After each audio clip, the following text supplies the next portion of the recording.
for the Pulling Each Other Along special edition show. And we'll have a couple of different hosts and lots of different guests.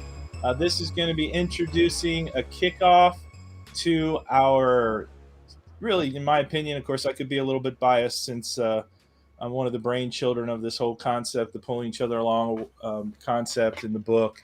But this is a kickoff of the book that's coming up. But for us, it's much more than a book. It's a movement. And we want to encourage people to recognize those that help us. So many things that people do for us and let them know. But we're also highlighting some incredible stories. And some of those people are going to be on today. And some of them are already in the back, in the corners over here. Let me introduce a few people that are already with us, and thanks for showing up. Feel free to chat with us too. If you're in your chat, you can ask questions of any of the folks that are part of the broadcast today. We're going to have several guests, and so thank you for being on. Many people are already listening, so that's really exciting. Anyway, so I've got Dave Stevens looking at his phone. Hey, Dave. Nope, Dave Stevens. There you go. Dave Stevens on his phone. He's our 7-time Emmy Award winner. Played baseball, football, wrestled in high school and college. And I know you can't see it, but he did that all with no legs. An amazing story, amazing person. Yeah, there we go. That helps. He's like a weeble that doesn't wobble or doesn't fall down. So, Dave, say hi to everybody real quick, and we'll go to Todd. Hi to all of those people that are watching or listening. All right, if you got any questions for Dave Stevens, throw those in the chat. Todd, how you doing, my buddy? Good. I can't spin around like Dave, but I'm here, I'm good, and I'm excited. And just to even the tables, I'm a no-time Emmy Award winner. Well, soon. I'm throwing our other guest up here that came in early, but that's all right. He brings a lot of fun to the table. And Tank, you are where? Tank's in our bottom right. Say hi to everybody, Tank. Hey, everybody. I tried to turn around, too, but I fell off the chair. Just don't fall off your motorcycle. I've already done that. You've probably done that more. You have done that more than your share of times. So thank you. Tank is a part of the book. He's got a chapter with a special boy, Austin, and Angela Booth. I think you're going to join us, but not until later. And we can tell his story a little bit, but obviously we want you to read some of these stories in the book. And middle low there, this is like the Brady Bunch right now.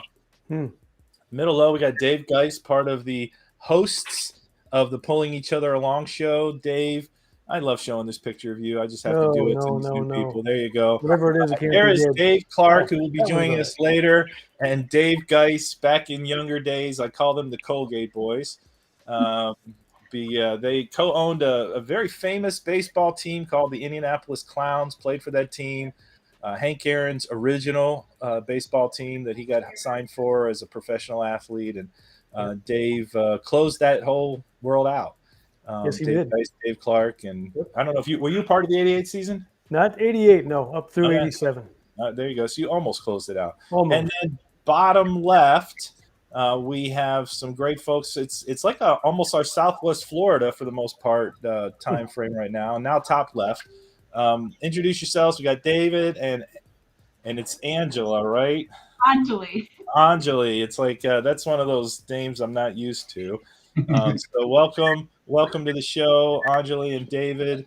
They are a duo that does some great things for the Family Initiative and working with children with autism, and not just children. I think all ages, right, David? Yes, sir. Yeah. So Anjali and I co-founded Family Initiative together and work with children, adolescents, young adults on the autism spectrum. Well, why don't you tell us about it? Since you're the last one I introduced, go ahead and give us a little background of how you got involved with Pulling Each Other Along and what you guys do. Yeah. So first of all, thank you guys so much for having us here, and we are thrilled about the book. I think certainly, this moment in time, I think inspirational stories of all kinds, and good news is sorely needed. And so we couldn't be more excited to be part of the project. I know it means a lot to Anjali and I, and it means a lot to a lot of families. So kudos to you guys for no pun intended, pulling this together. There you go. I definitely think it's a really important story to share. Ms. Ann, do you want to talk about FI? Sure. So thank you. We started Family Initiative about 6 years ago now. And really, we are a nonprofit here in Southwest Florida. Like David said, serving children, teens, adolescents, and young adults on the autism spectrum and their families. Really, we started the organization because we saw a gap in our community for support for the entire family. So we started with one community-based program 6 years ago, and grew from one person coming to that program to over 4,000 children that we served last year. So we have grown in terms of the programs. We do a lot out in our community where we have groups for our younger kids, our teens, for parents to find support with other families. We do clinical services. We do a lot of advocacy. So really being a space for families to come together so we can learn as much as I think everyone who comes to see us. So. Right, and your particular story about you guys is really how this all formed out and how it all came together pretty miraculously. And I know we had you on a Pulling Each Other Along show early on, and so people can go back and listen to that a little bit. And the title of your chapter is I had it in here. Where is it? You got to go look again. I don't know all the titles of the chapter, but it's called Dynamic Duo Superheroes to Autism Kids and Families. And so that's our two guys over there. Thank you for being there. And just so you know, everybody, this is a Kickstarter kickoff. And if you're not familiar with what a Kickstarter kickoff is, a Kickstarter kickoff is something where we're going to ask you, and pun intended, I guess, to help pull us along toward really something we feel like is much needed, but we need your help too. We want to get this book out there, but to us, it's much more than a book, and it's an opportunity for us to share these incredible stories of what pulled people along, made them great, the people behind them that made them great, through their struggles, all those kind of things. But we also want to encourage people to reach out to those that have helped pull them along, and in so doing, encourage the world, which right now I think we just need a truckload and a lot. So there is somebody has a little something going on in their channel. Let me see if it's Tank. I don't know, might be, but we had a little audio thing. So Tank, we'll pull you back on in just a minute. But no, you still are on. So maybe it wasn't you. Yeah, maybe. I'm not sure. Anyway. So I have a little video I'm going to share, and I want to share this video because we're going to be asking you a couple of things tonight. One, we want you to go to the Kickstarter, and the Kickstarter is under Pulling Each Other Along, and in the Pulling Each Other Along, you have an opportunity to kind of pre-order some fun stuff, books, hats, shirts like I've got, hats, hoodies, greeting cards, all that kind of stuff to help us get hopefully a whole bunch of funds to launch this movement. And I know we have a goal of 12,000, but quite frankly, we want so much more than that if we can encourage people to help us along. But this next video, the gentleman that does this video was so popular when I was younger because of his heroism, his unique story, his guts, his everything that comes along. If you're not familiar with the Rocky Bleier story, Rocky Bleier agreed to be a part of this book, and he talks about what pulled him along in his very, very unique life as a Pittsburgh Steeler, an NFL star who ran over 1,000 yards. He couldn't be with us tonight, but we're going to do a show with him in the near future, so be looking for that. But Rocky is an amazing man. He's his chapter is just a wonderful chapter. And without further ado, I'm going to give a little announcement because he couldn't be here tonight, because he got called into the NFL Monday Night Football game in Pittsburgh, where he is honoring another veteran. So if you see him out there tonight, that's where Rocky is. But here's his message, or one of the messages of Pulling Each Other Along. Hi, Rocky Bleier. What is pulling each other along? Well, to me, it is a concept or moment where we not only recognize our own personal achievements, but also take the opportunity to pay it forward and to recognize the person, people, or beliefs that hold us along to our own relative greatness. A pulling each other along moment may be as small as, well, bringing a wagon to school to give a ride to a classmate who walks with crutches, or coach, parent, or friend that drives you to your very best. Often these moments do not get recognized, but the impact can be extraordinary. I encourage you to visit the Pulling Each Other Along Kickstarter page to offer your support of this life-altering movement. Thank you. And thank you, Rocky Blyer, for doing that for us. And it was a real honor. He was one of the first people that I reached out to. I got to know Rocky thanks to Dave Stevens. Thank you, Dave, inviting me out to the Super Bowl a few years ago in Minneapolis, working with the Wounded Warrior amputee football team. And as fate would have it, I met Rocky at dinner the night before, and then the press table that Dave Stevens and I were on was the same press table as Rocky Blyer. And basically, when he wasn't doing interviews and going off and doing all his stuff, we basically sat there and chatted for several hours, just telling stories. And I got to know him and reached out to him. And his immediate response, he called me the morning I called him. He called me that morning. He said, "Doug, I want to do it. Let's do it." He's been a huge part of just connecting us. And if you're not familiar, he was also very instrumental in getting us to Terry Bradshaw. Terry Bradshaw wrote the foreword for Pulling Each Other Along. And so if you haven't received that, you can get a free download on our Pulling Each Other Along website at pullingeachotheralong.com. And it's a great read. It's very fun. It's very inspiring read from Terry Bradshaw. And you can go and get a free download on our Pulling Each Other Along website and get a little glimpse of the writing of this. Hey, I'm going to bring in Todd before he falls asleep on us. Todd, how did this project come together for you?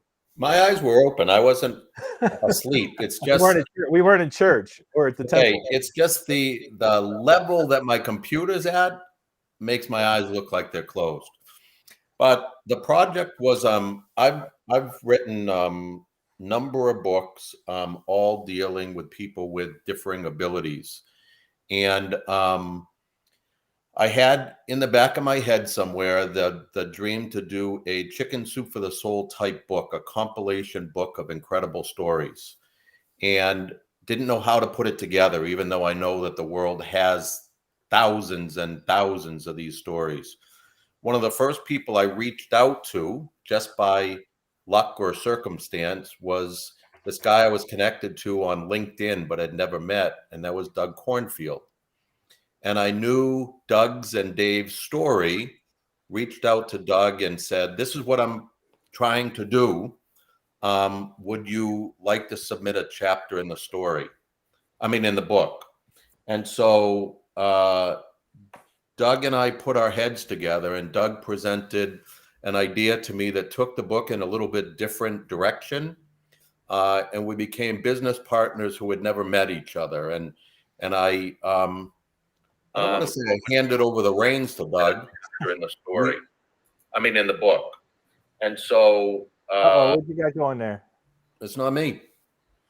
There's somebody has a repeat going on Facebook or something. There we go. Okay, I lost my train of thought, so I'm going to start all over again. No, don't do that to us. So I reached out to Doug, and we combined forces and brought the book to life. Instead of just being a nameless book that had a concept, it became Pulling Each Other Along. We reached out to many of our connections who had incredible stories and mixed it all together, and it's become an absolutely incredible book. And like you said, Doug, it's more than a book, it's a movement. It's a movement to fix some of the things that are broken in the world today, to spread kindness, to spread the gestures that the book is based on. And that's not only your relative greatness, but who pulled you along to that relative greatness. Right. Somebody's asking me for the link for this podcast. So I'm texting it to them while we're speaking. Okay, I can keep talking. No, that's good. So it's people like Dave Stevens, who we have, and Dave Clark, and then 29 people not named Dave. It's Rick Hoyt. Is that and true? I think Yeah, so. Because we have David Brown right here. So Oh my goodness! Oh, It's yeah. it's Dave and 28 other people. There you It go. drops off after the first 3 Daves, so you just read the Dave's parts, right? Yeah. So we got too many Daves. Very good. Well, let's introduce Dave Stevens real quick. Dave, we got to know each other. Somebody sent me an article on Facebook, or I don't know what it was, on something, and they said, "Oh, you need to reach out to this guy," and so I did, and we met shortly after that. And he might be sorry, but now we do sports camps together for kids with all sorts of disabilities, and he does an incredible job with that with us. And Dave, give a little introduction to your incredible story as well. Well, I mean, most people watching know it's just born without legs, put up for adoption, raised by a World War II veteran and a housewife who were really poor. We moved around a lot, but I decided I was going to turn my disability into my ability and started playing able-bodied sports, which led me to, be on a TV show called That's Incredible, and it led to a TV job and working in Minnesota and playing college football and then playing minor league baseball with Darryl Strawberry and Jack Morris, despite not having legs. And that propelled me to get to ESPN in 1995. This month will be 26 years that I have been here on my prison sentence here in Connecticut. But I'm a father of 3, motivational speaker, now a professor at Quinnipiac University, where I've started a program called Ability Media.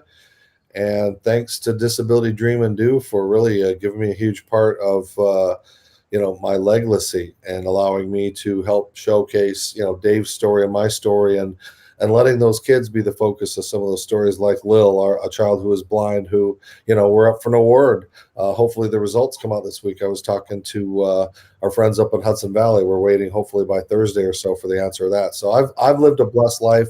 I'm so glad that people throw around that term diversity, and it doesn't mean what it meant anymore. It seems to mean more of a color. So we have to worry about inclusion, which is what we're really trying to focus on this book, is showing inclusion and teaching empathy instead of sympathy. And with the love of Todd Sivan and what he's doing, and pairing with Doug, it's just great to get my chapter in there of Darryl Strawberry and I. Just a crazy obscure story that most people have never heard of a superstar trying to make his way back up, and a guy living a dream, and our paths crossing. And for more, you'll have to read the book. Yeah, we don't want to give away all the stories, but Darryl Strawberry is a part of Dave's life, and they become great friends, and they were teammates. And that's enough said. So we want to make sure people order the book and go to the Kickstarter, help us out, pre-order it. There we go. It's so small I can't even see what that is, Dave. You have to tell me. Look at mine. St. Paul Saints. There you go. And my original hat still fits my big old ego-filled head. So it's there you go. There you go.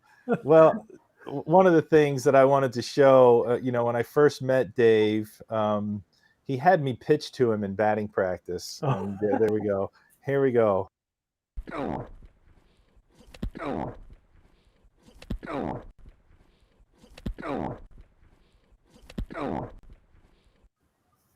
I'm not sure that gets old for us, Dave. You've done how many more camps with me since then? But you haven't let me pitch to you yet. Oh, no, that ain't happening for a while. Thanks to our good friend Nino for capturing that footage that I can never live down. Yeah. But if anybody hasn't seen Dave in the batting cage, there's some videos. I don't know if it's on your website, Dave Stevens Speaks, or if it's on YouTube, but the dude can hit. The dude can hit. I have all 4 limbs, and hitting was not my forte. Dave rakes it. Yes. Now somebody asked a big long question here a minute ago, Todd, and I might let you answer that. This is on Yeah, I see it. Facebook. I'm looking at Kirsten's. Maybe that's the question. Yes. How many stories are in your book, and are you still adding chapters, or is the book complete and Kickstarter is helping publish? I'm going to answer one question at a time. There's 31 stories in the book. We could have had 100, we could have had 1,000, but we decided version 1, edition 1 would be 31. And we hope that we have enough success with this book to have additional versions, because there's no shortage of stories, of course.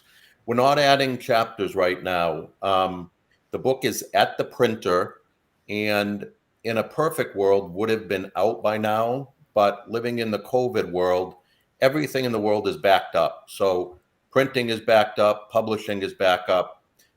We'll have the book in hand the day we have the book in hand. There you go. And I mentioned to somebody today, we're going to under-promise and over-deliver. So as soon as the book is available, we'll start shipping them. And the Kickstarter, what is the Kickstarter for? It's not really for publishing. It's for publishing more books. The publishing is paid for. And the goal of the book is not really to make money per se, though money is part of the byproduct. But the real mission behind the book is to spread kindness, to spread these 31 stories far and wide. If we publish 10,000 books, it's 10,000 times this 31 stories is going to get out there. If we publish 100,000, 1,000,000, and yes, I'm exaggerating or fantasizing a little, but this is what the world needs right now. And the further and wider we can get the message of kindness to spread, the better the world is going to be at this point. So that's really the goal behind Kickstarter, is increase the mass rather than increase our pocketbook. Very, very well said. And I'm going to bring on another guest because she was actually scheduled to be on at this time. And that's Amanda Clue. Amanda, can you hear us? Amanda. Hey, you're on. Very good. We can hear you. I'm not sure the internet connection is great, but we could hear you there for a second. So welcome, Amanda. And I'm going to put you on the hot seat if your internet's going to work here a little bit for us. Hot seat now. So what is the title of your book? I think you have one of the easier titles to remember. I do. I am Angel Duck. And why are you Angel Duck? I am Angel Duck because I have cerebral palsy, and one of my first teaching experiences, a little 5-year-old who was in the class that I was teaching asked me why it is that I walk like a duck. And so that opened my heart and my mind and my teaching experience to sharing with those kids and their families what cerebral palsy is, who I am, and who I am because of it. And Angel, because I believe that every pivotal moment in my life of growth and giving has happened because I have been prompted to do so or blessed to do so by living angels in my life who have pulled me along to give more than the blessings that I've received. Very nice, very nice. And we met, when I say we, because he's not here yet, and I assume he's going to get on at some point tonight. He said he would be later because he's got Little League, I think, with his 11-year-old son, Trey, my business partner, Dave Clark. And Dave's actually the inspirational story behind the whole Pulling Each Other Along movement. And we were speaking at a cross country, for all things, a guy that walks with crutches and never ran cross country. He was brought in to speak at a cross country meet in North Carolina, and we were introduced to you, Amanda. And so that was kind of our connection. So I'm glad. And now you didn't know that meeting us would get you on these Zooms and get you surprised with Rocky Blyer and get you embarrassed. Yeah, absolutely. Well, I think every interaction we have embarrasses me. So I think every interaction we have embarrasses me in some way, shape, or form, doesn't it? Well, I guess we have been good at that. That was a great surprise, and it's been great meeting you and your story and the challenges that you've overcome and what's pulled you along. And thanks for sharing those things in your particular story. But I'm gonna transition to something I want to show a little bit more of, and this might not be the last time I show this, but especially before Dave Clark gets on here because he gets all teary-eyed. But this video I'm going to show, it's about a minute long, and it's actually the inspiration for this whole movement. Besides Todd contacting me and saying we want to do this stuff. So watch, and if you haven't seen this before, it's a video we're going to want you to share here during this Kickstarter. But here we go. When I came out of the reconstruction home in Ithaca, New York, I was wearing a little set of leg braces and walking with crutches. Once I started attending grade school, I was made to feel different. We had a field trip slated for first grade, and it was walking, maybe 5-6 blocks. I was deathly afraid of holding the class up. Our teacher had told us 2 weeks before this was going to happen, so for 13 straight days I've got anxiety and I'm getting nervous about this thing coming up. Day of the trip, one of my little first grade classmates, and I never forgot his name, Ernie Pound, pulled his little red flyer wagon up and he said, "Dave, jump in, I want to pull you." That changed that whole day for me, made it a fun trip, enjoyable, instead of the anxiety. It all washed away when Ernie brought his wagon up. 50 years later, I had a reunion with this guy. We were doing a book signing. Unknown to me, they had found him. And who's this to? Sign it, Ernie Pound. You found him, I can't believe it. Thank you very much.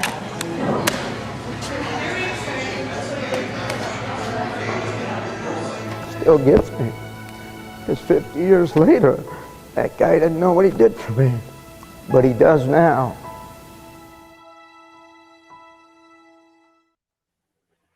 And that story inspired a children's book that I actually wrote called A Pound of Kindness, in honor of the act of kindness of Ernie Pound.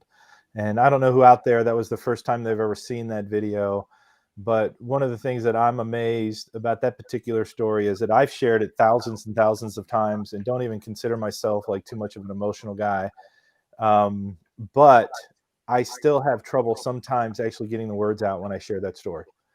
And it just has such an impact. And so, yeah, Kristen, she just shared that she's crying, and you are not the only one that has cried watching that particular story. But pulling, one of the things that's so beautiful about that story is that Dave had all this anxiety, was pulled along, and then Todd, I'm going to have you share the story that happened to you when you read the children's book this week. Except you're on mute. Sorry. That's all right. Okay. First of all, I want to say hi to Bonnie Mann, who's over peeking in. And I don't know how to send messages on this, so I'm saying hi to Bonnie, who's in the book. Bonnie is a Hall of Fame female boxer, and her story's incredible. Bonnie's is one of the stories in the book that is not about disability, but is about people who are differently abled nonetheless. So I do readings at schools periodically. I've written about 50 children's books, mostly dealing with people with differing abilities. And I read Doug's book in a school the other day, and I explained how Dave left for the field trip that morning as an outcast. And by the time he got to the fire station and was pulled in the wagon, everybody wanted to pull him. So he was included now, and he was no longer an outcast. And a little first grader raised his hand and said, "Grandpa Todd," which is what they call me, "Grandpa Todd, now that he wasn't an outcast, was he an incast?" And I love the word. I love the word. It doesn't exist in our language, but it's going to. And an incast is a person who belongs, who's included, who other people work hard to make feel included. And that first grader taught me that A, there's a lot of words that haven't been invented yet, and B, it's the perfect word for this book, because this book is about recognizing the potential shortcomings of people, but how they've overcome those shortcomings and how they've either helped pull other people along or other people have helped pull them along. And so that the word is now part of my vocabulary. So I think it's going to be a great word. We, who knows? Maybe we'll have pulling each other along in cast T-shirts someday. That would be pretty cool. We'll see. And Dave, guys, we really haven't put you on the spot here. You kind of got pulled into the book when the book was kind of already written. Oh yeah.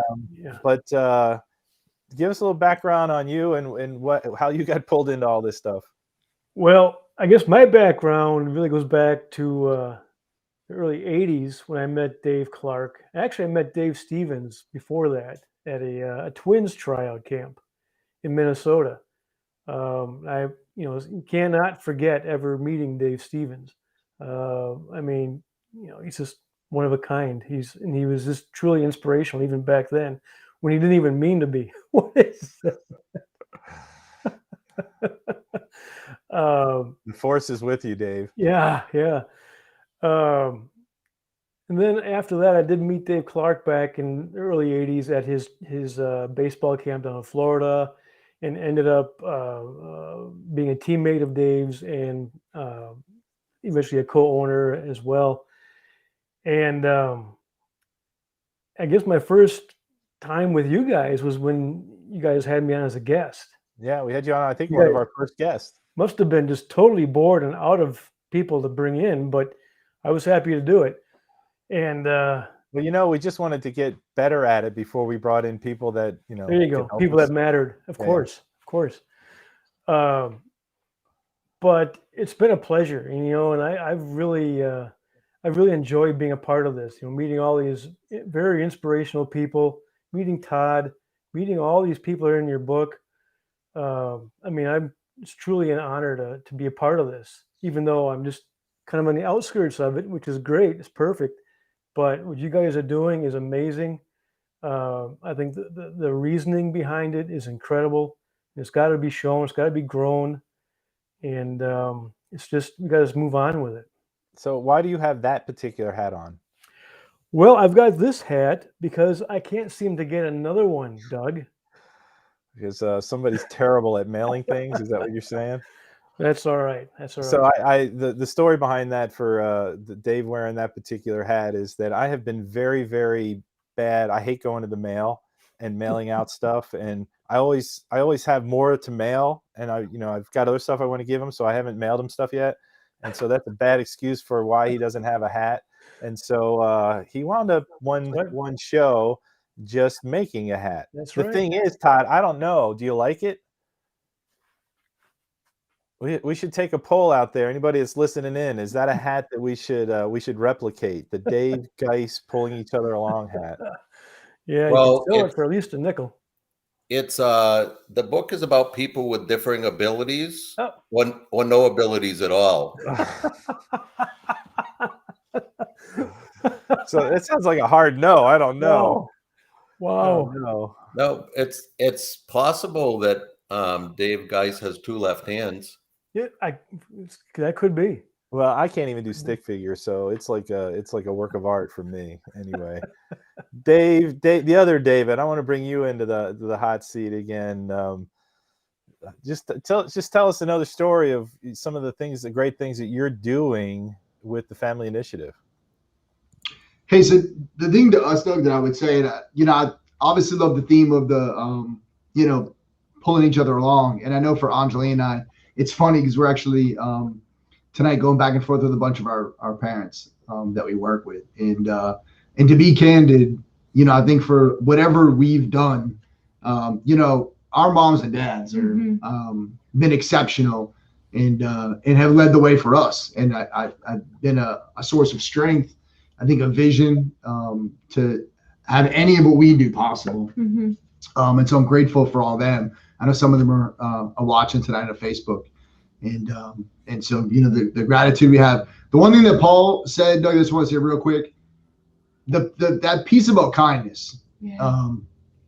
you know, I just can't say enough about that. And I know for a lot of the kids that we work with on a daily basis, you know, the struggles that they have at school, you know, with their the other kids around them and the folks they engage with, and you know, on a daily basis. You know, I think that empathy and that kindness piece is huge, and so I just can't applaud all you guys enough for you know, this project, that sentiment, and I think pushing that message out. I know for Angie and I, you know, why we're so excited to be a part of it and why I think it means so much to all of us. So, you know, I'm grateful for that. But, you know, one of the things I'd say, Doug, real quick, is that, you know, the families that we work with, you know, I think a lot about Dylan, essentially. So one of the very first young guys who worked with Doug, and he was a little guy. He was a little guy. When we started. Oh, yeah, with big, what's his name? Yeah, and now he's big. Yeah.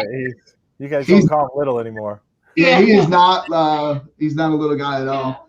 And you know what a source of inspiration that guy was for Anjali and I. And so last year we launched the Autism Acceptance Awards in our region to recognize other professionals and families that have been phenomenal advocates across South Florida. And we actually named one of the awards the Dylan Award.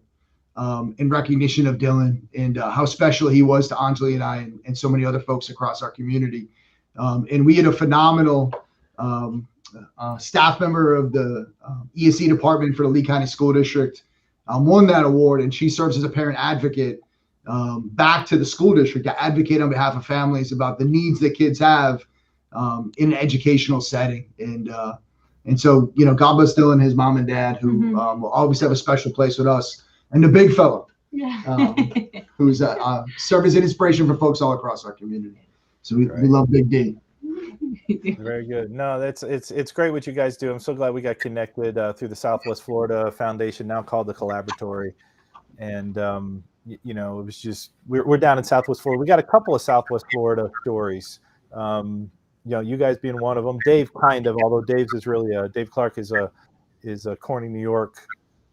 Upstate New York story, but we have Jay Lawrence, who is scheduled to be on later. Hopefully he gets on, and then we have, who's our other story down there? We got another one. Oh my gosh, I'm getting old. I can't even think of it. Is it Chris Nicky? What's that? Well, Chris Nicky's in Florida. He's not in Southwest Florida, but we have you, Dave, and Jay. So there's three of them. Yeah, so it's the three.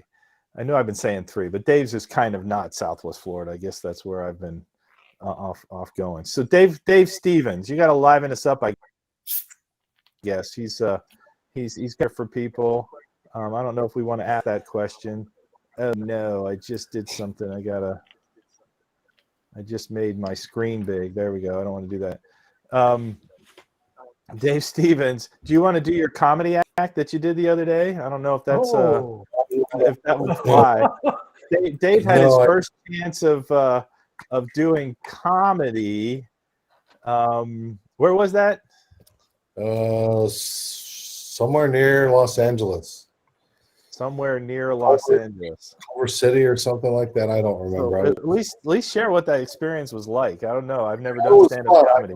You know, my whole life has been, you know, obviously God played a practical joke on me and forgot to put the legs in the package. But, you know, I've always tried to, you know, my life is obviously something people stare at, and you try to eliminate that right away to get that elephant out of the room. And if you can break it up with humor and make it feel that, hey, if I can poke fun of myself and laugh at myself, then others should be able to as well, because there's so many people that can't wear that on their sleeve and really have to battle, you know, intensively. And so what I try to teach people is, like I say, if you're going to stare at me, I might as well give you a show. So, you know, doing comedy was really fun. I did about 10 minutes, had a lot of jokes of, you know, things that people might find offensive in the disabled world. But, you know, it's like, you try to create that humor as being, if it's my world, I'm allowed to talk of that, just like certain ethnicities can use certain terms and their type of things. But, you know, there's a lot of humor about not having your legs and what it was like to sit and have cheerleaders walk by at that level at a high school kid. And, what it's, the things, what it would be like for me to sit on a Roomba and be a gimpy guy on a Roomba and be called a Goomba, those kind of jokes that, that I can take liberties with. And just one of those bucket lists that if I ever get another opportunity, I didn't bomb. Nobody yanked me off the stage, and I'll continue to hopefully, think outside the box when it comes to trying to raise money and funds and stuff for organizations that, especially like for D3, that's what we're here for, is to really launch this book, get this Kickstarter going, ask our fans and our friends and our family to help get this out, so this book can make just that bigger of an impact once we can get it out there, get it in schools, get it in the hands of kids that can read it, where we can teach the inclusion and the empathy and all of the things that Dave Clark started so many years ago, that my life is kind of paralleled, and all of the other amazing authors who, again, some of their stories pale in comparison to my stupid, success stories. So, it makes you appreciate what you have, and, all of the things that we do with our D3 day programs. It's so worth those smiles to see those kids that when they're around those future major leaguers, and the impact it makes on those players that are future major leaguers. So, like I said earlier, it's great to have been a part of this and to see the love and, the amazing amount of work that Doug and his family and Todd and everybody has put into this. Hopefully it pays dividends in the future and not just in a monetary way. Right, because people don't realize how much cost, even though we have never charged for one of our sports camps, and many of the other writers that are part of this book also have causes that are part of their life. And a big reason they hope that this does well is to fund those causes, so that we're not always needing to ask for money, ask for more money. And so with us, we never, and I say never because it's still never, and I don't like to use that word often, but in this case, it has been never before. We have never charged for any of these sports camps for the families. They get to get on the field with professional athletes. They get to meet people like Dave Clark. Dave is such an inspiration, as having literally a 17-year career in minor league baseball, but from crutches, and then goes on to do all sorts of other stuff. Dave Stevens, 7-time Emmy Award winner with ESPN.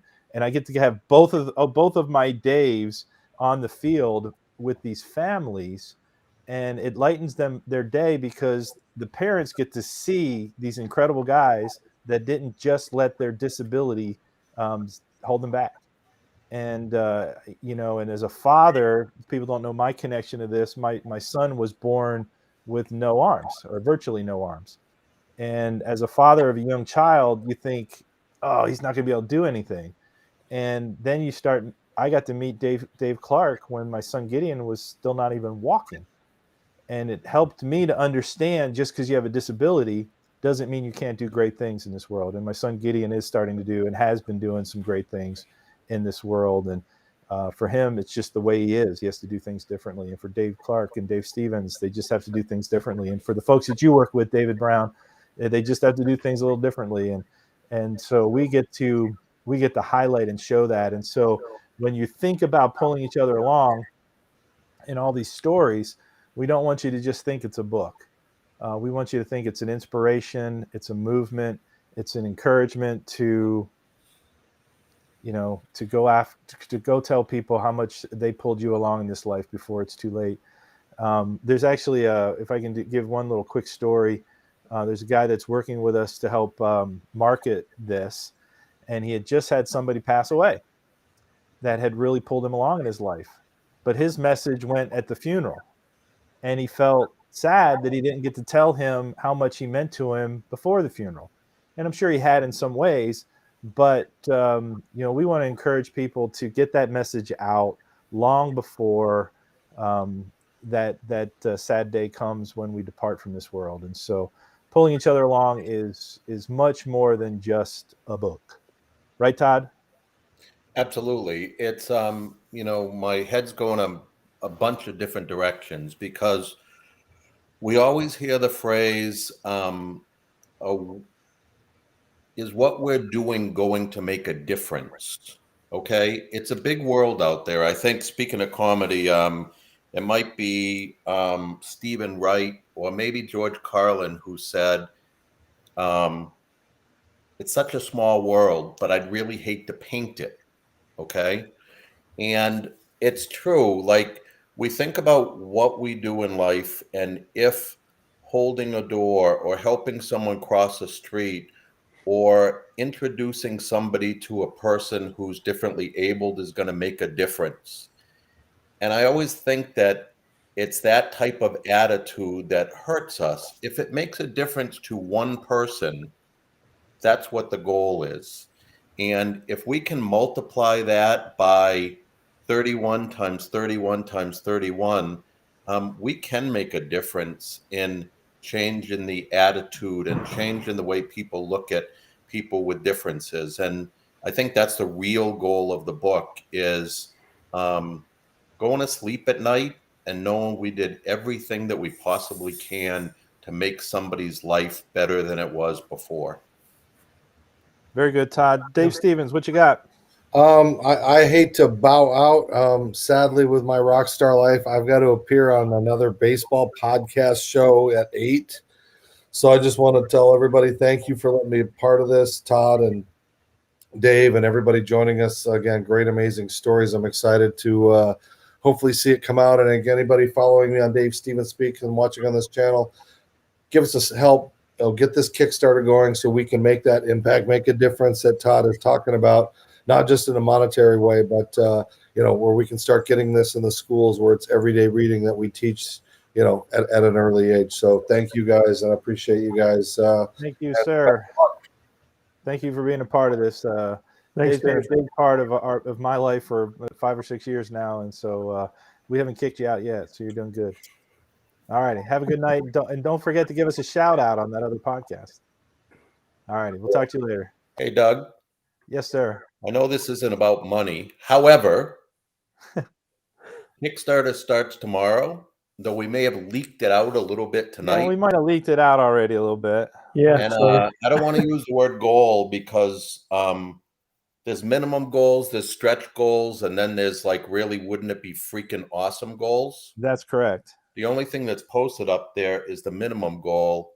And within 3 hours, we're at about 16% of goal, 2,000 out of 12,000. So yeah, we just broke 2,000. That's I didn't expect that. I literally put it live today, just thinking, oh, let's just test it just to make sure it's working and all those kind of things. And I have 80 to 90, I don't know, hundreds of people that I'm going to send out links to that have already said they want to be a part of this.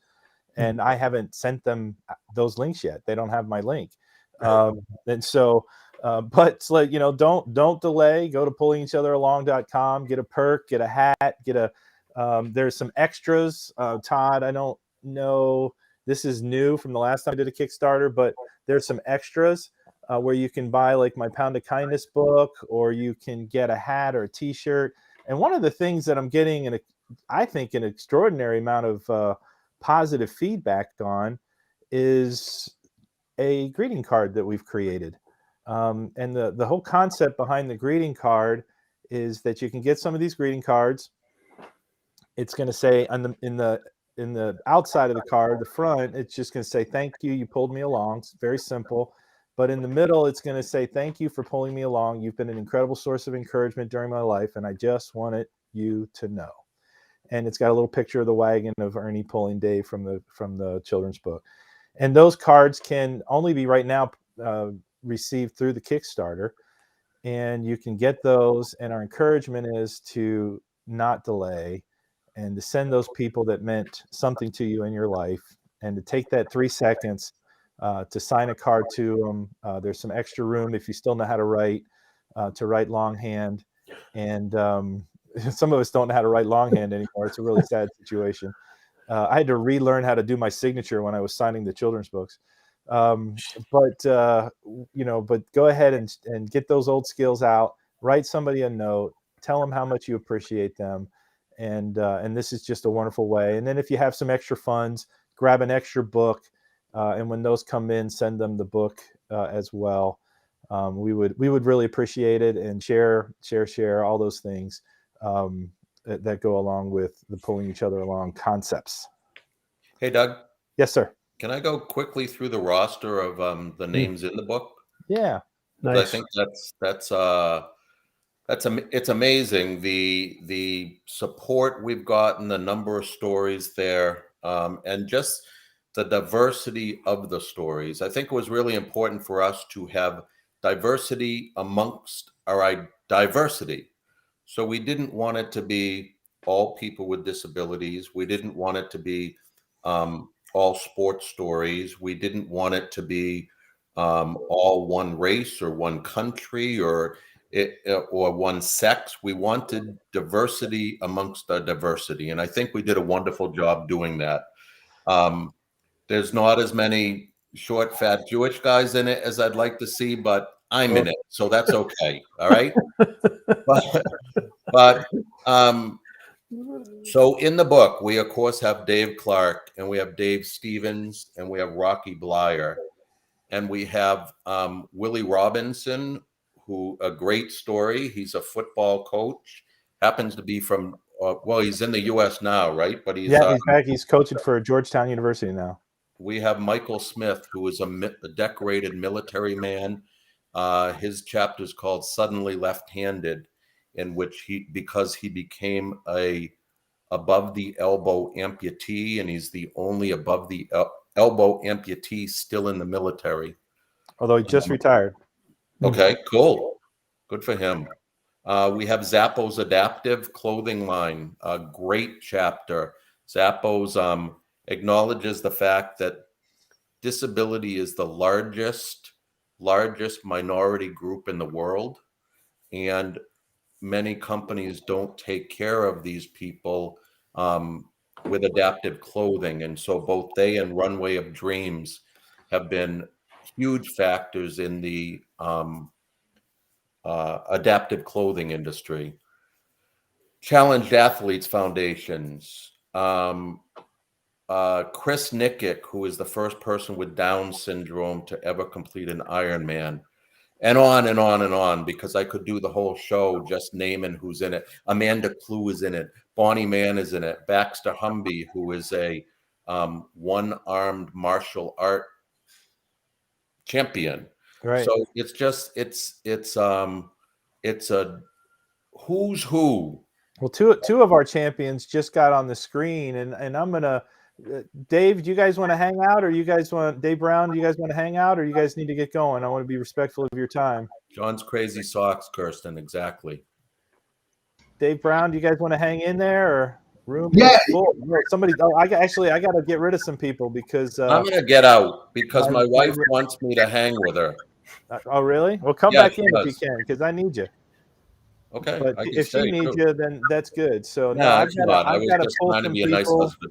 I'm going to say goodbye to Dave Brown and Family Initiative. We have some people trying to get into the show that can't, so I gotta let them in. Thank you guys for joining us, and if you have any questions, just feel free to get with me anytime. All right, sir. So somebody's trying to get in, so here we go. Who was that? Bonnie Mann's in, and I've got somebody I'm going to introduce. Tony, be ready. I'm going to introduce you in a minute. Tony is one of our Pulling Each Other Along award winners, and I'm gonna introduce him in just a minute. But I've got two people that have come in. I'm just trying to think. Tank, let me. Doug, you can. I can jump out if you need me to. And that was Amanda. Amanda, yeah. Actually, Emily, I'm gonna have to let Emily go because Tim Walsh is trying to get in. Yep. And there we go, Emily, and Tim's trying to get in. Doug, send me backstage for a little bit. No, that won't help. I can't. It's okay. The backstage. Right. Oh, good. So if you can stay, I want you to stay. And I'm going to get rid of this, and hopefully Tim can get in now. Tim, I hope you're listening. Go ahead and try again. But I've got a couple of people to backstage it. Amanda, I'm going to go ahead and say goodbye to you as well because you're frozen. So we're going to say goodbye to Amanda, and now we got three of us, and we're going to bring in a whole new team, and hopefully Tim gets in there. I just heard him beep. Yeah. So we got a whole new crew to introduce everybody to. All right. So thank you guys for listening in. We got some more folks, some craziness, some strength and power. Oh yeah. Somebody that has a whole lot of fun all the time. So there we go. I'm gonna John. let me introduce you to. Let's start with right below me is John and Mark, father and son of Crazy Socks. Why don't you guys say hi to the Pulling Each Other Along crowd? Thank you guys for joining us. Love what you guys do. You guys have so much fun. John, what kind of fun do you have? It's so much fun. You want to introduce us? Yeah, Dad. Introduce us. I'm John. You're my partner, my dad, Mark. We are John Crazy Socks. What's our mission? Spreading happiness. And we are so excited to be part of the Pulling Each Other Along book. In fact, I've already been to the Kickstarter site, and we got ourselves a great package. It's really wonderful. Wow, thank you guys for doing that. I really appreciate you guys doing that because we need so much help, and but there's some good stuff on there. I had some Rocky Blyer packages, and I put 3 of them out there, and 2 of them were gone in like the first half hour. There you go. I don't Got know. some bucks on there, John. Shame on us. No, we talked about that, and we can still do that. We got plenty of time to possibly make that a perk, make a John's Crazy Socks perk. But we wanted to get it kicked off before I got growing too crazy with all the different things that we could do.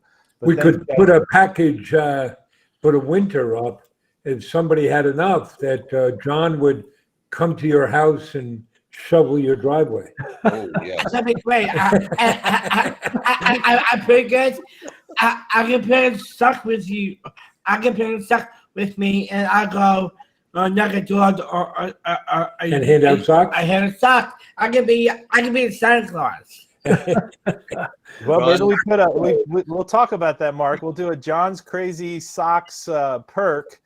And for XYZ amount of funds, John will come to your house, have lunch or breakfast or dinner. And, well, if you have snow, I don't know. Do you rake leaves too? Have you seen him dance, Doug? That's what. Should we just get him to dance? He's Oh, a my big goodness. dancer, right? I am. So what do we do every Tuesday? Right? What's our mission? Our mission is spreading happiness. And one way we do that is every Tuesday. What do you do? Every Tuesday, I host a dance party. He hosts an online dance party, which is great fun. Online dance party. You guys get to all dance together? John dances, and sometimes he gets 100 people dancing online with him. And my daddy did with me. I'm the DJ, right? And you DJ and I'll you dance.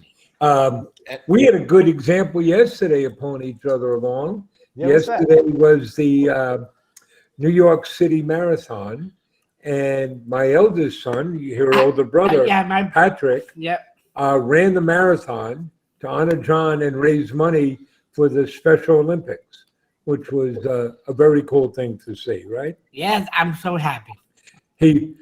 I asked him, though, the New York Post had an article of celebrities running the marathon, and they didn't list him. Uh-oh. Really? But he told me because he and the Murdochs are still at odds. Is it because he's a Mets fan, John?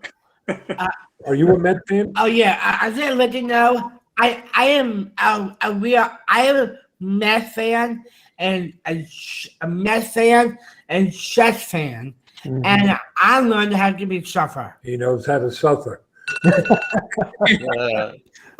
Very good. Well, I don't know if you guys have met. I'm going to introduce somebody else that likes to have a lot of fun, and that is Mr. Tim Walsh. Are you ready, Tim? Hey, guys. So tell us a little bit about yourself and how you got involved with this craziness. Oh, my goodness. I am a toy and game designer and a writer. So I work in the toy industry, make the movies too. And, I came to this project by Dave Clark because I played baseball in a former life many moons ago, and Dave was my coach. And shortly after that, of course, I met Doug, and we started just this lifelong journey of Dave does, as you all know, D3 camps that I've had the blessing of volunteering and helping out at, and it's just really an inspiration. Dave's been an inspiration to me since I met him 30 some years ago, 35 years ago now. And we've stayed friends. So when Dave asked me to talk to Doug about this book, I was like, oh, well, what's it about? And then when I heard the concept, I thought, oh, this is great. And ended up writing a chapter about another friend of mine, John Spinello, who invented the game Operation. So it's not all about sports in this particular book. We actually have, I think Tim, first off, Tim to me is a way better writer than I am. And he just did it's funny, Tim, and you weren't being cocky at all, so don't take this at all. But when I asked him if he had started writing his book, he goes, "No, I haven't yet, but it's going to be great." In his chapter, and he goes, he hadn't started yet, but he knew it was going to be great. And did he over deliver or what, Todd? It's wonderful. He raised the bar high, and a few people have come very, very close, but it is the most well-written story in the book. Wow. Well, that coming from you guys, that means a lot. Thank you, Todd. Thank you, Doug. I appreciate it. It's John's story. I just, facilitated the telling of it, but I don't want to give it away for those of you that are going to support the Kickstarter and buy the book. But John has helped a lot of people. I'll give a brief part of it without giving anything away. But basically, as the inventor of Operation, John has inspired nurses, doctors, physicians, assistants, even surgeons to enter the medical field because they played with that game as a kid. And John was unaware of this until he needed some help himself. And we did an online fundraiser to raise some money for him because he never received royalties from that game. He needed some help. And he fell on some hard times. So we raised some money for him. But all these people wrote to him, just thanking him for pulling them along into the medical field by inspiring them through his game. And that, as you can imagine, was a real surprise and a delight for John to find that out. So we sort of tell that story in this book. Yep, there's so many connections that you made, and so titling that just "Pull" was a wonderful thing. Was really, really apropos. And so we're getting some more folks that are going to be a part of the book. But I want to introduce somebody that's already in, and she's going to tell you better get the book or else, right, Bonnie Man?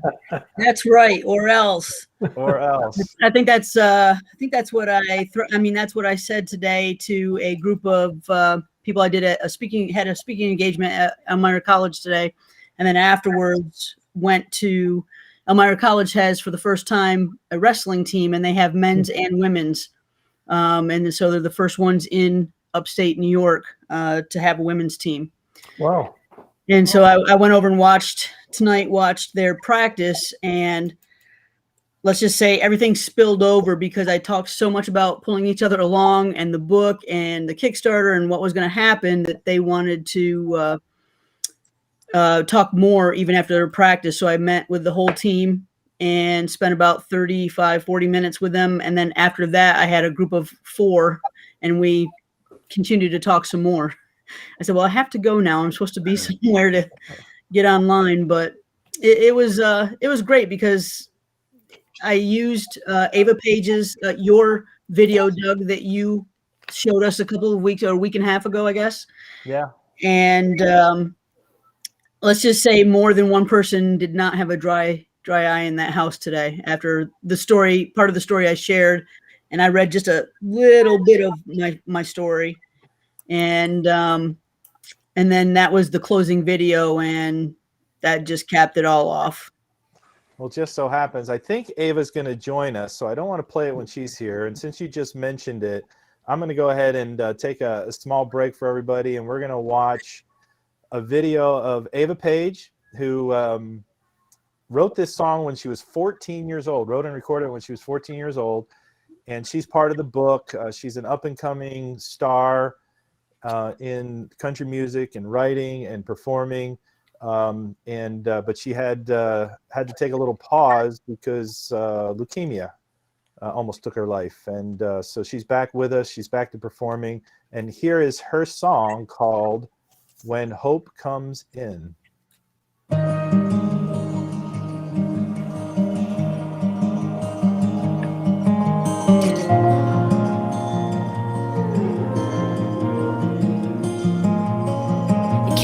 figure out just where you're going. The road you're on feels like a dead end. When you feel the door is closing, well, that's when hope comes in. Well, that leap of faith has got you down. There's a blessing you forgot to count. Looking for peace has left you broken. Well, that's when hope comes in.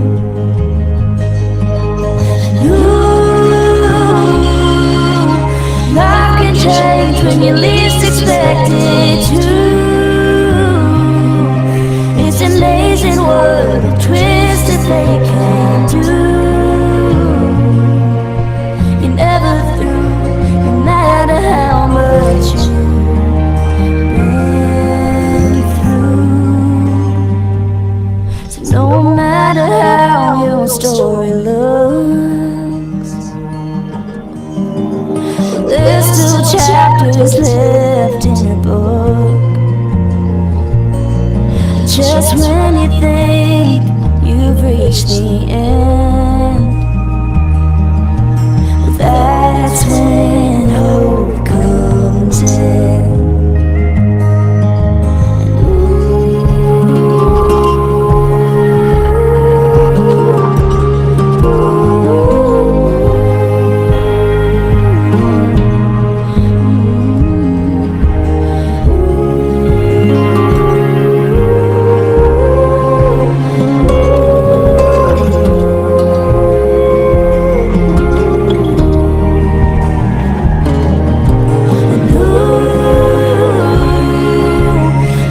Can change when you least expect it to.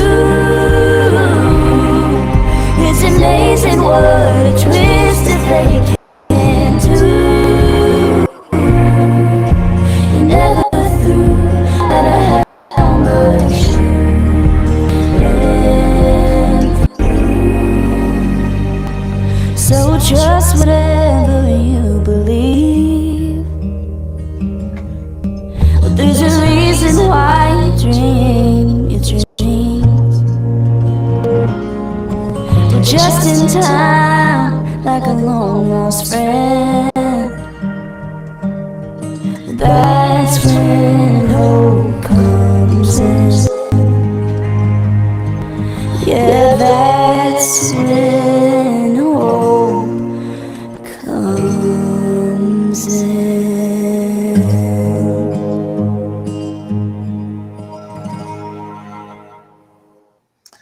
That's an amazing song. I'm glad you got to use that video because put that together for one of Pulling Each Other Along shows on Thursday night and got the brainstorm to do it like 10 minutes, not 10 minutes, about 2 hours before the show. And I think it took me an hour and 50 minutes and to put that together. But such a talent, not just to be able to sing, but to write and to do that as a 14-year-old.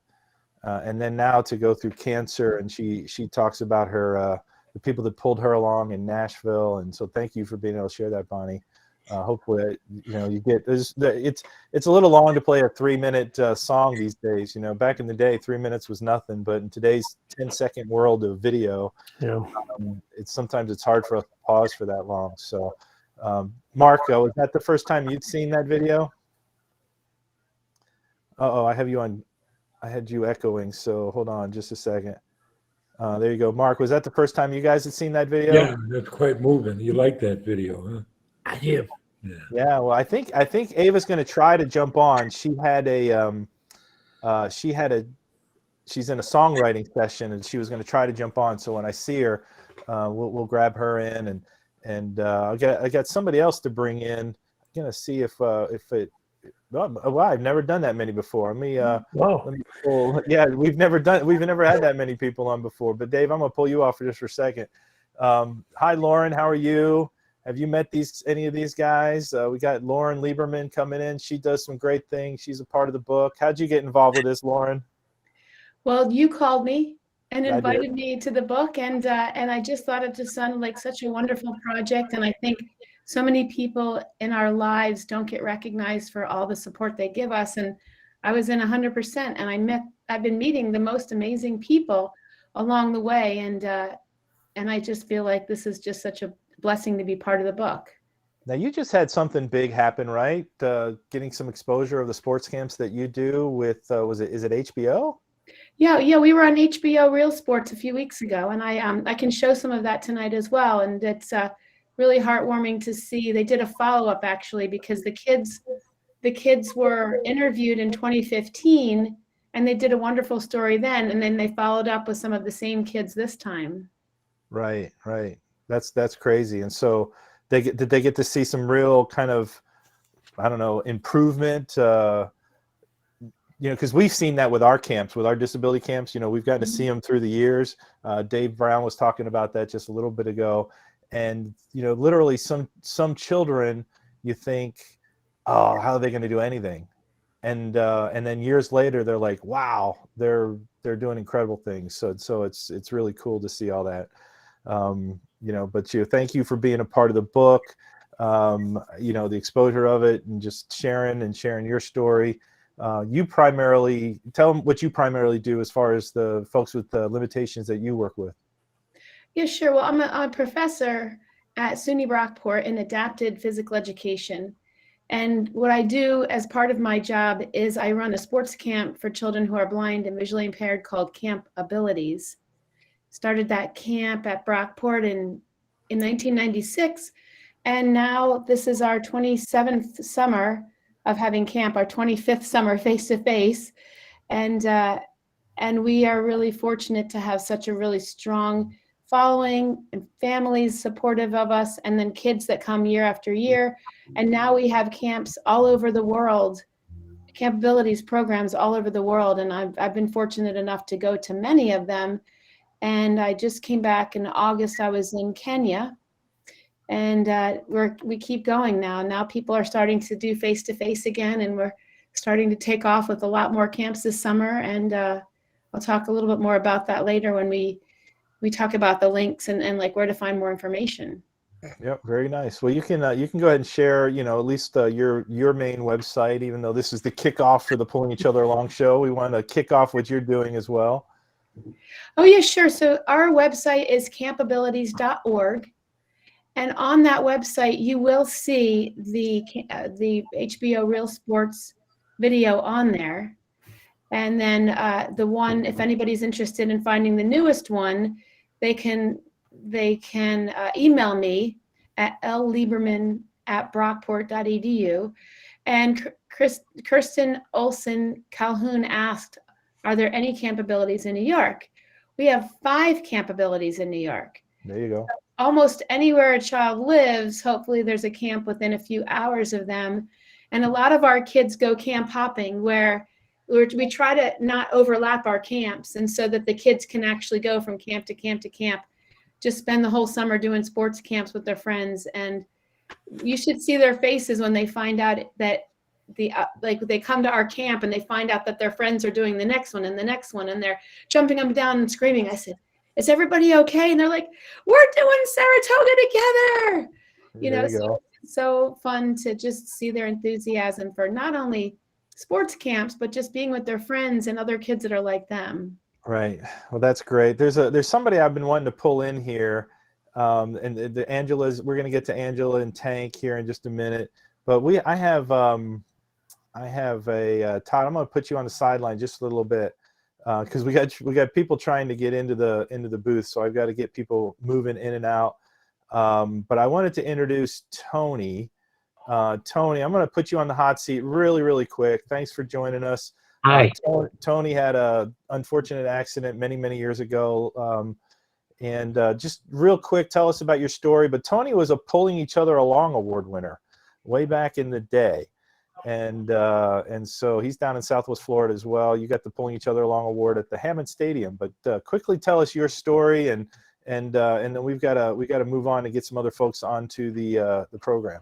Okay, well, in 2010, I was abducted by a fellow coworker that I had worked at a hotel with. He was the night auditor, and I was the concierge. And he handcuffed me, shackled me, gagged me at gunpoint. I ran, and he shot me twice in the back, and I'm now paralyzed. I saved myself from a torture chamber that he had set up in a adjoining hotel, and so since then I've been just helping other people like myself. Right, and that's why you got nominated for the Pulling Each Other Along Award for the help you've been giving to folks in spite of a very tragic, just like Laura Shagnon, who I think will be on later, amazing poet, was able to forgive, all those kind of things. And I just wanted to introduce you. Thank you, for being a part of this, and thank you for sharing and putting this on your Facebook, all those kind of things, and being a part of the Pulling Each Other Along. But I'm going to have to say goodbye because I've got to get some other folks onto the screen that are trying to get in. Thank you, Tony. And let's go. Somebody else was trying to get in. And I want to bring in Angela and Tank. We should just go to big boxes, I think. It'll look like a big Zoom class. I'm going to bring Todd back in because I don't like not having Todd and Dave Geis in here as well. And Tim, why don't you give us a quick goodbye, because I know your time is completely precious. Thank you for being here. Thank you for writing such a great story. And hopefully it's not too warm down in Florida. Well, you're whispering, Tim. So I don't. Sorry, I was muted. There we go. Thank you. I appreciate it. I shared everything on social media. I hope the Kickstarter is a huge success. Very good, and thank you for doing what you did in your chapter. And really, folks, there's most of the chapters, if not all of them, are worth the price of one. If there's only one story that you would buy this book for, Tim's is one of them. It's an amazing, well-written story. Thank you for doing it, and thank you for joining us on this Kickstarter for Pulling Each Other Along. And I'm sure we'll see you soon. Take care. Thanks, Tim. Thanks. Yeah, I didn't know how. There you go. Even Ernie Pound joined in today. Very good. I was hoping to get him on here, but Ernie's a little bit shy. But if you're not familiar with Ernie, or most people are, since we just played the video not too long ago, Ernie is the young man who pulled Dave Clark along. I don't even know how many years ago now. Let's just say a lot of years ago, 50 plus years ago. And we're still talking about his act of kindness as a child, even today. So on the hot seat, yeah, go ahead. I got a question for the Cronin boys. Yeah. John and Mark, I would like to know who pulls who along. That's a good question. He pulls me along. In fact, we recently did a TED Talk, a TEDx talk, and the theme of it was that people with differing abilities are not waiting for us to help them as much as they are waiting to help us, to lift us up.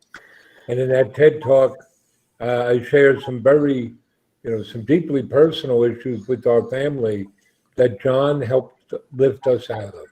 So that's an easy one. You're pulling me along all the time, aren't you? Absolutely. And then I have one more quick question. Go ahead, Todd. Every time I've bought John's Crazy Socks, and I've bought a few of them, I get Skittles in my sock. Okay? Now I'm from Boston, and my favorite candy, John, is Boston baked beans. And I would like to know if instead of Skittles, I could have Boston baked beans in my sock. Well, we may work at that. So folks should know, right? What's our mission? That's very happy. And what do you say the keys to happiness? Gratitude and do for others. Gratitude, do for others. So every package we send out not only has socks, but it's got a thank you note from John. Yes. And some candy. And you also see the picture of the person who picked and packed your order, because more than half our employees have a different ability. But I'll tell you about the candy. When we started, what candy did we put in? Hershey's Kisses. Hershey's Kisses, which everybody loved, and it was great. You could smell the chocolate when you opened the package. But until we got the email from the woman in Florida saying, you may not want to send chocolate to the South. You learn by doing, right? That's a lot of it. That's right. By doing. So anyway, I'm going to say goodbye to you guys. Thanks for coming on, Mark and John, and being Thank a part you. of Thank it. And do share, and thank you for helping out today on the Kickstarter. And it's going to be a long road the next couple of weeks, but we hope that it just takes right off. And if you want us on a podcast or any of those kind of things, or if you want us to dance with us, we'll get Dave Clark to dance with you. I like that idea. All righty. Yeah. You can sing We're anything. grateful that you All right. included us, and we'll keep sharing and promoting. Very So good. thank you. Yep. Bye. Take care. We got all these people trying to get on my show. I like it. This is a little different. Normally it's just a couple of us.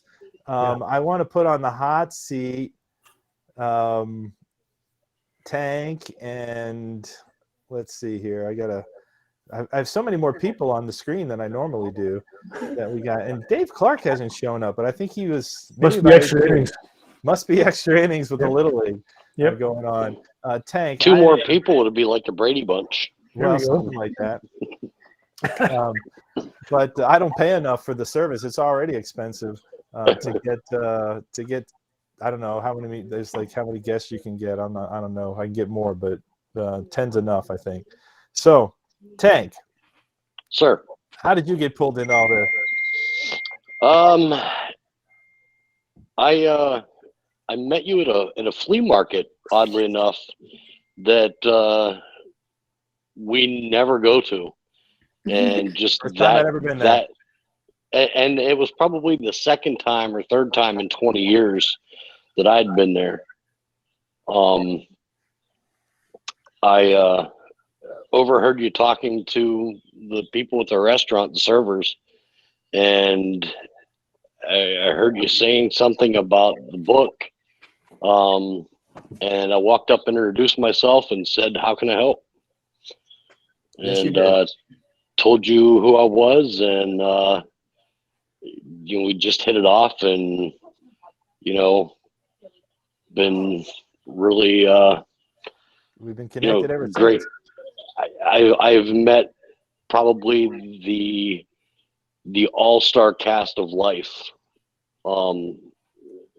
since meeting you. These people are just incredible people. Wow. Well, appreciate that. And I'm gonna pull a couple people off, but I'm gonna bring you back on in a little bit just so I can highlight you and Angela a little bit better. Here, I'm gonna put you guys up. Angela, say hi to everybody. Oh, you're muted. So we've got to get you unmuted. We'll get you unmuted. You can say hi to everybody. Uh-oh. Maybe we can't get you unmuted. We were trying to get her son on too, but he was having some technical difficulties. We might have to do a Tank and Angela and Austin show another night. Anyway, Tank, why don't you go ahead and just give a little bit of a background, not too much, because again, this is one of our chapters, of how you met Angela and why you guys are part of the book and who you are. Yeah. Just real quick, I'd like to say that Austin apologizes that he couldn't be on. Didn't give me. He just said he was having some kind of technical issue. I've been texting him, and it happens. Okay, good. Yeah, Austin was out at dinner. He met some of the guys from a motorcycle club that I belong to. I'm actually the president of a chapter here in South Florida, in Collier County. And he walked up to them, wanted to know what their patches meant. All he knew was this big group of, bikers came into this restaurant and just caught his attention.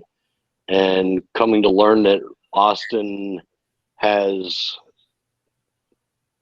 a plethora of medical issues, and his life expectancy was nine years old. And Austin's 15 now, just turned 15. And, he still has issues. He still has days, but this young boy would never know how much he would change a worldwide motorcycle club's life. It's thousands of members of our club, just taken back by this kid's story. And Make-A-Wish, we worked with Make-A-Wish to have one of his wishes come true, and then we worked with so many chapters of the Punishers across the country, across the world, to make some more of his wishes come true. And he's an honorary member of the Punishers, always will be. And his mom is so gracious with his time that she, in her eyes, her son doesn't have limitations, and he can do anything that he wants to do. And Austin knows when he needs to take a break. Gotcha. Well, I know you guys have done a lot for him, and he's been bullied, and you guys have showed up at his school with all the motorcycles in support of Austin, and just so many different things that he's had. And also, I want you to share people what your thoughts are on my children's book that I love to hear from you. When I got your book, the cover itself made me want to open it, and at the risk of sounding, I don't know, lazy, it's the first book that I've read in years. And when I opened it, I could not stop reading it. And the same goes for every time I see that book sitting there. As soon as I see the cover, it draws me to pick it up and read it. And it's just one of the most inspirational, touching stories that I've ever read. Right. I don't really call it the children's book for children. It's a children's book for adults as much as it is for children. Absolutely. And so one of the things that's exciting about the Pulling Each Other Along movement in the book and the Kickstarter is that we found 30 more stories that are going to inspire. And of course, yours is now one of them with what you've been doing with Austin. And so I'm going to say goodnight to you guys. I still have other people trying to get on the show, and but I only have so much room. And so I am going to say goodbye. Thank you guys for being a part. Make sure you get all 1 million of those Punishers to get on the Kickstarter. All right, Tank? Oh, yeah. I'm going to call them out. All right. We got to get them all. We got to get them all. Even if it's $1, I'll take $1 million. That's fine. That'll help. 1 million of them. All right. See you guys. See you, Angela. Sorry we couldn't hear you, but we'll get there someday when technology gets better. And I am going to bring in and say, I don't know if your audio is very good, Tom. When I tried to bring you in a second ago, I'm going to bring back Lauren and even Bonnie. So we got a full cast. And I don't know why I have Dave Geis up there. I don't know. That, you're just better looking than everybody else. Yeah, right. Okay. So something like that. Hey, Tom, since you know this next couple or duo, I should say, Tom, is Laura with you too? No, we can't hear you. So it might be rough to get Tom and Laura on tonight. I'm going to mute Tom for a second and check back later. But Todd, if you can just tell us a little bit about Tom and Laura as we're getting closer to running out of time here. Yeah.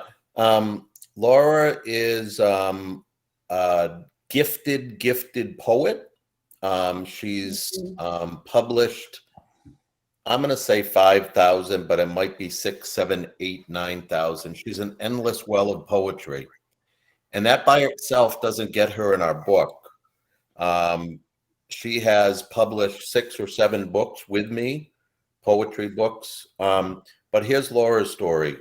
At the age of 26, Laura was kind of a quiet woman. and she's from Western Massachusetts. She went to Boston to celebrate her 26th birthday, and she was walking along the street, and she was accosted, pulled into a car, attacked, beaten severely, and left for dead on the street. I don't want to give all details of the story, but Laura was in a coma for multiple weeks. She was a Jane Doe.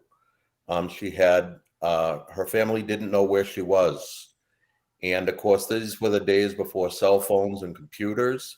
And so Laura was on one side of the state of Massachusetts in a desperate condition, and her parents didn't know where she was. She woke up out of the coma one morning after, I believe it was about 6 weeks, and she uttered her phone number and then went back into the coma. And a nurse heard the phone number, wrote it down, called her parents, and they located where she was.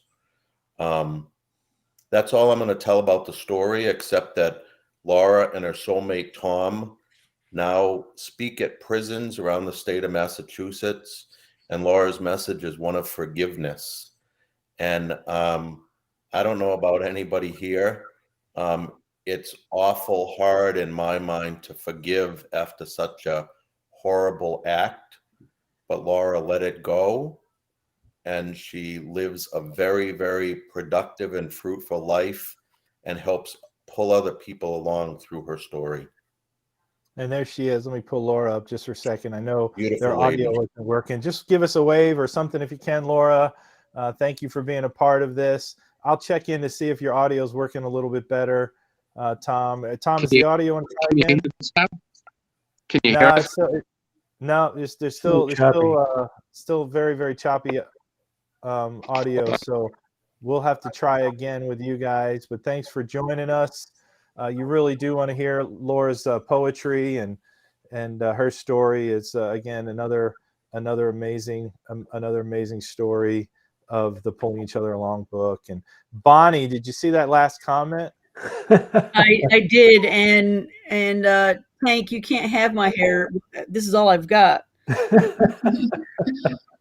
have to keep what I have, especially as I'm getting older now. I'm afraid if I keep cutting it this short, I'm not, which I don't mind, but one day it's not going to grow back. I'm not going to be lucky for the rest of my life. Right. Works for Tyson, Bonnie. Well, you know, I'm not like Mike. Well, you're kind of like Mike. You're more like Mike than any of us. Well, that's probably true. True. A little bit. Right. Well, we have somebody that we can bring into the show finally.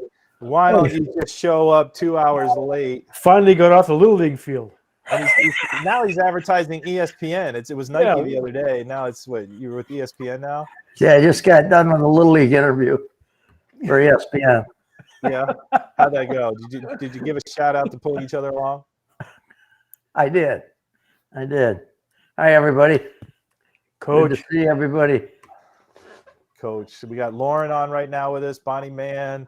We've had a whole crew of different people that have shown up. Tom and Laura were just on, but his audio wasn't working. And so I pulled him off, but we shared their story just a little bit, introduced them. Tim was on. You missed Tim. Tank was on. Who else was on today? Help me out, Todd. Wow. Is Baxter coming on? No, he texted me. He's doing some film shooting right now, and he was trying to get away. And who's Baxter? Baxter. If you guys aren't familiar with Baxter, his story is a one-armed, 4-time world champion Muay Thai kickboxer with one arm, and he's been doing many acting. He actually does these zombie movies where he dresses up as zombies. He was Spider-Man in Spider-Man 3 when he got to punch through Sandman. All sorts of interesting things with his life of losing his arm during a complication at birth. But again, not letting that stop him. I think he's been a Paralympic track athlete as well. And you know, we talk about these stories like Dave Clark, Dave Stevens, but they're not all sports stories. We have singers, songwriters, we have game developers, and so we have all diversity of different things that are part of the pulling each other along story. And that really wasn't, I mean, obviously we wanted to be diverse, but we really just started picking stories that we liked, and then they're all just different stories and different people, and so it was kind of naturally inclusive and naturally diverse, not really a forced diverse. Would you agree with that, Todd? Absolutely. It's like a box of Crayola crayons, really, but it's based on diversity. We have sports stories and non. We have disability and non. We have males. We have females. We have people from Germany, Canada, all over the world. So it's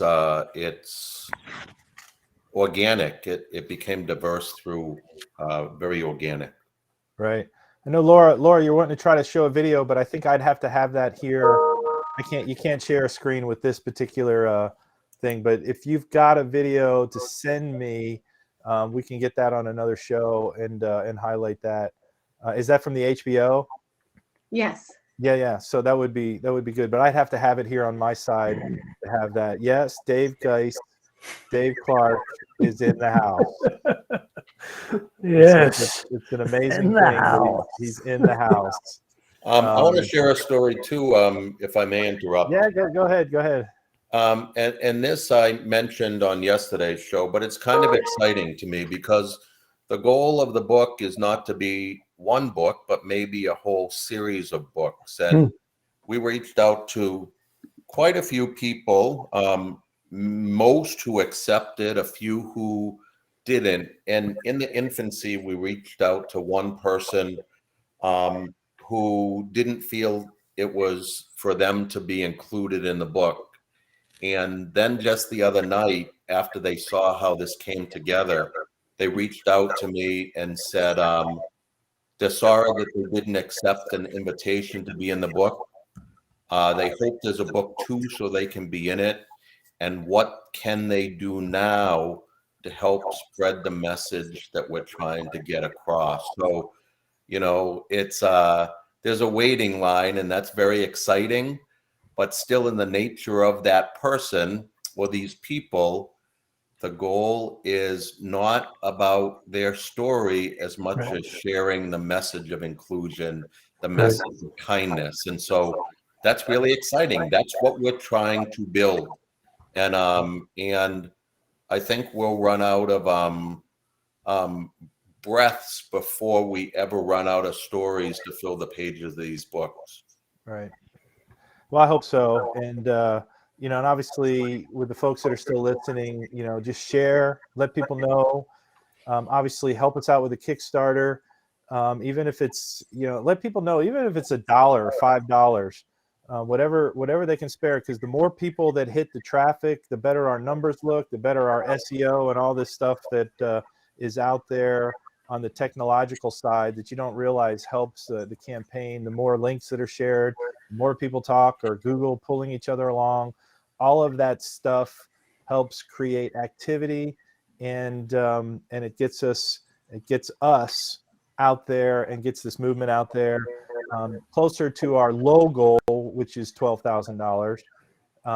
And Dave Clark, did you know we launched it today? You might not have known that. We actually I did not. Okay. So we're already over 2,000, and I haven't even shared my links yet. I thought we were launching tomorrow. Well, we are, but we did a soft launch today because I wanted to test the technology. And you might have leaked it out a little bit to a few friends of mine too. You might have leaked it out a little bit. There we go. Sorry. But we had three of the Rocky Blyer packages, and only one's left, and that was $650. That was $650. So 2 of those have already gotten snagged. So we might have to create a couple more Rocky Blyer or something like that perks. Bonnie, if you have a perk with a golden glove or something, there you go. I can. I actually have make that happen. I have a Muhammad Ali, Joe Frazier Super Fight 3 glove, golden glove from Everlast, but I don't know if I could ever part with it. I can donate it to a Campability shirt. There you go. We can do that. So we'll have to figure out some other perks that are going to get people truly going on. I have an idea too. That hat, yeah, Dave, Yeah. you know, there was a couple of people that said they wanted your hat, so I'm not sure that's a loser. There we go. I would drop 500. I'd drop $500 to see Dave Clark in the ring with Bonnie Man. Oh, we'll do it. Done. Do they actually have to be boxing, or she didn't say she has to hit him? Well, that's true, Todd. You said in the ring. You didn't say we'll we do were it. doing That's a perk. I'm going to put the Todd Sivan perk up there. And No, $100. I can't be in the ring with her because Bonnie said she'd never hit a girl. Oh. Well, I've hit plenty in my career, so. Okay, got it. Yeah, well, Dave Clark, could he use his crutches, Bonnie? Sure. I have a real tight, defensive side, so I'm not worried about crutches. Dave Clark, you've never been in a fight before, have you? Never. No. Never have. Never have. Used to try to break them up. It's all hearsay. Yes, it's all hearsay. He's been on the bottom of piles though, when they're all the baseball team is piled. Yeah, but it wasn't my fault. No, of course not.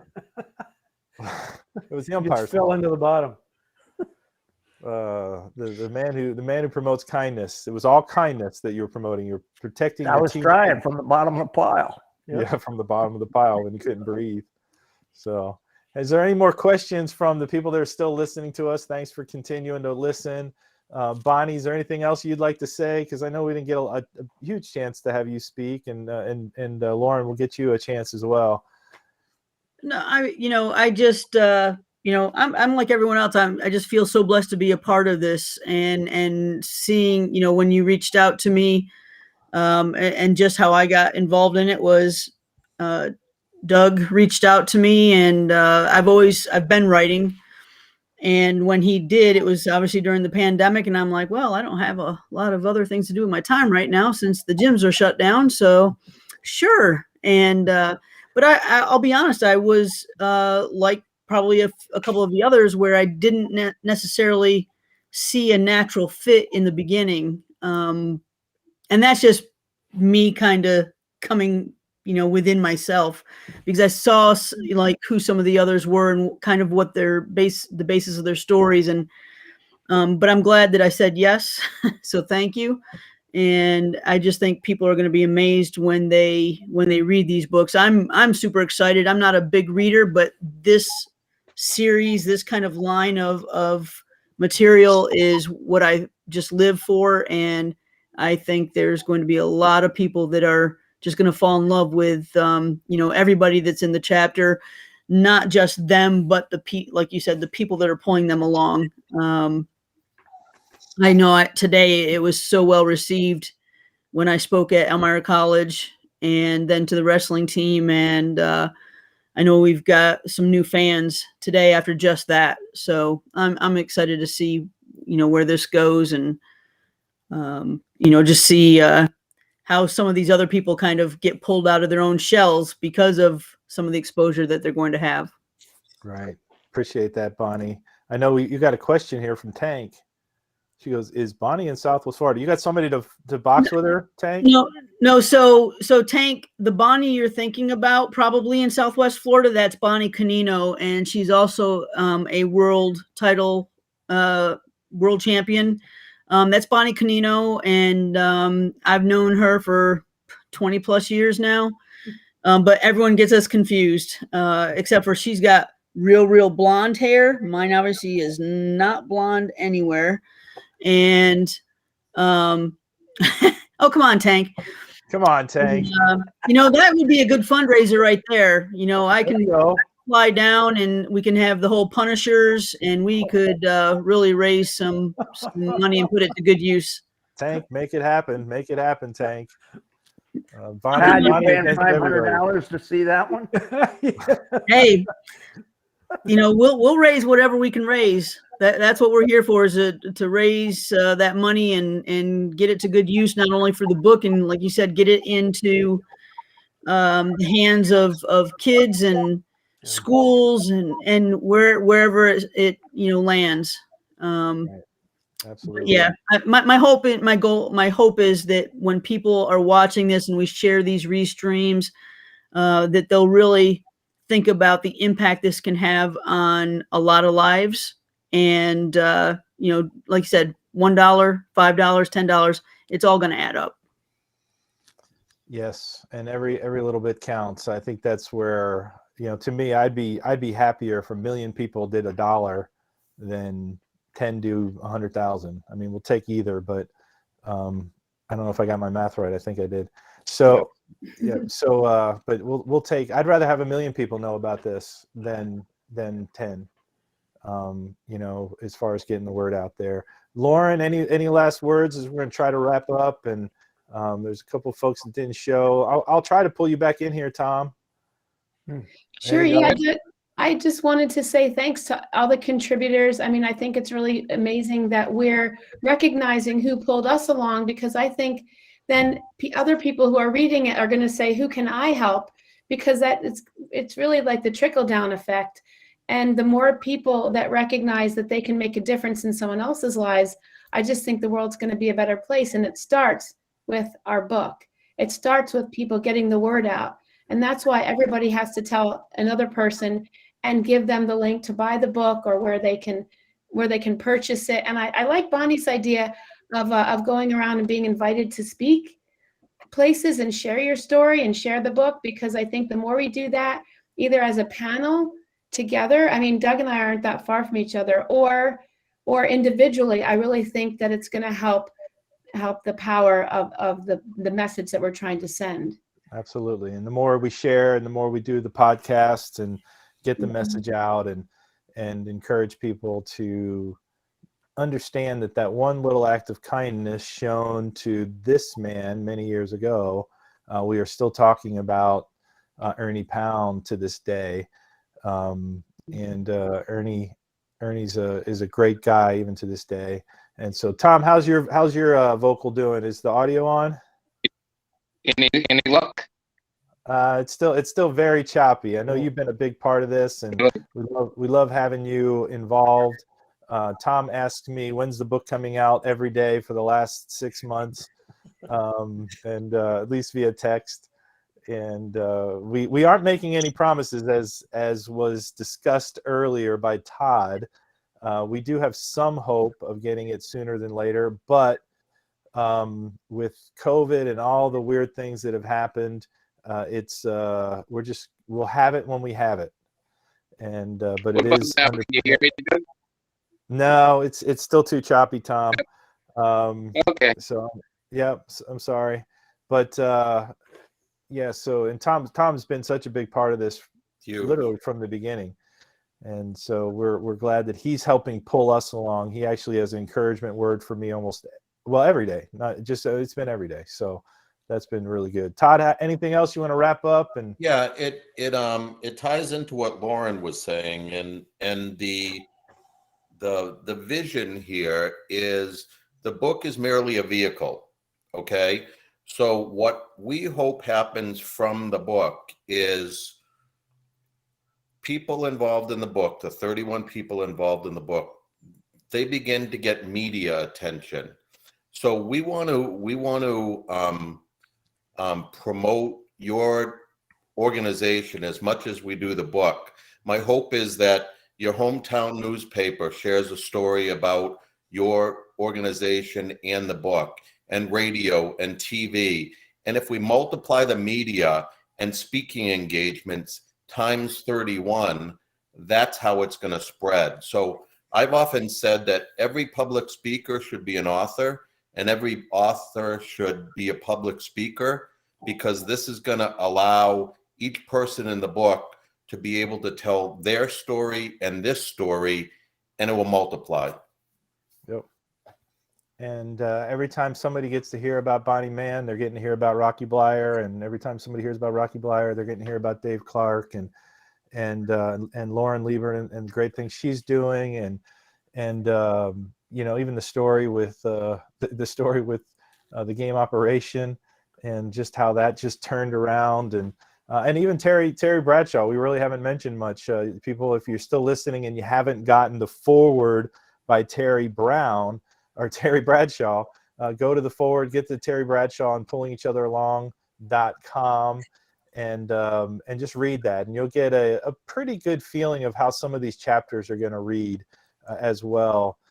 Just they're fun, they're inspiring, and Todd, you did a lot of the writing, and I did some of it, and everybody contributed, and we, just it was pulling a whole lot of people together to make this happen over a pretty long period of time. So I'm glad that we have a good team, and now it's time to hopefully get people to help us.